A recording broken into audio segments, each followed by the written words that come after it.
Hello and welcome back to Lakaitis Garage. So I've made a couple of videos now, but they've been way too long. I'm going to see if I can't shorten it up a little bit. Neighbor of mine who deals with some scrap metal, he brought home a 300C, I don't know, a week or two ago. And I asked him if I could scavenge some parts off of it, and he said, yeah, go for it, it's already stripped. It wasn't stripped to my standards, I stripped it. Anyway, I grabbed a few parts. Among those parts are the framework for the dash. I didn't actually have a framework for the dash for the charger that I had. I had cut it apart and I mangled it without realizing what I was doing. So anyway, I've got the underpinnings for the dash. Not that I will use them entirely, but I've got them as a reference point. I've got them so I know where things are supposed to go logistically, are supposed to go. Anyway, in so doing, now when I saw this 300C, all the plastics were going off that dash, and I didn't even think about what I was looking at. When I got it out, while in the process of getting out, I realized, hey, wait a second, this is actually a power telescoping and power tilt wheel, a column, I'm sorry. So I'm going to end up probably using that column instead of the manual unit that I had out of the 06 charger. I'll simply need to get some switches for it. But anyway, I believe I'll be using that. We'll see. Along with that, I wasn't happy with the way my makeshift steering shaft hooked up to the rack and pinion. I made it, and it was a little sloppy, and I just didn't like it. So I may end up using this shaft or other portions of this shaft and putting it together in a different way. We'll see. We will see. Anyway, I grabbed this. I grabbed the front anti-sway bar. I already had the anti-sway bar on the car. Oh, this is my shaft.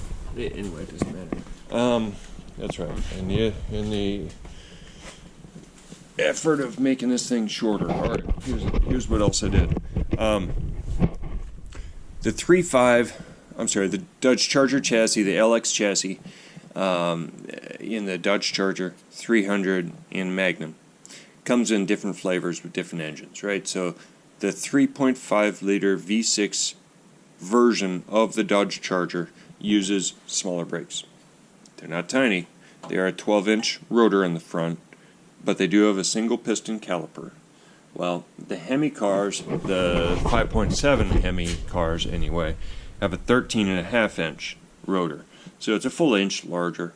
Well, it might be 13 3/8. I quick measured it out to 13.5. It's close to 13.5. Anyway, they also have a dual piston caliper.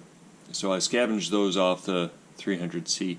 Now, the other nice part about that Charger and 300 chassis is that it's upgradable.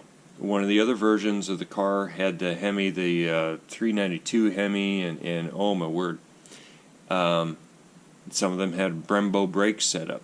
So there are other versions, there are other upgrades that I can get for this same chassis that it's easy to do. They're bolt-ons, or the next owner of this vehicle can easily bolt on and upgrade.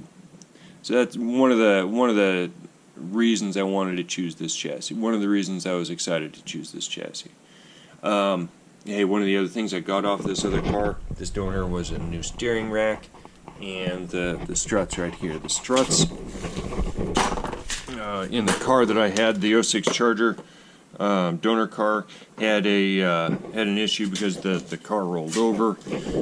The bolts on top, the studs were stripped just enough that no matter what nuts I put on there, they also stripped out. So I couldn't clean them up enough. They're done. The other thing was the rack and pinion over there. The inner tie, well, the outer end of the inner tie rod had broken on the one side and had bent severely on the other side. I wasn't about to trust that rack and pinion because, well, I'm just not going to trust it like that after seeing what happened. So out with the old, in with the new. There's the new, relatively new, of course. Obviously, when this actually goes on the road, these rotors are gonna be replaced. They're toast, but they're a good placeholder. I can see now what I'm up against, what I'm gonna be dealing with. as I'm looking around the garage, that's about the best. That's about the most of an update I can provide right now, because I really haven't done much else. I've just been busy with life. Yeah, that's it. So, hey, I wanted to thank you for checking in, and if you have any questions or comments, just leave them in the space below. Thank you. I'll talk to you later.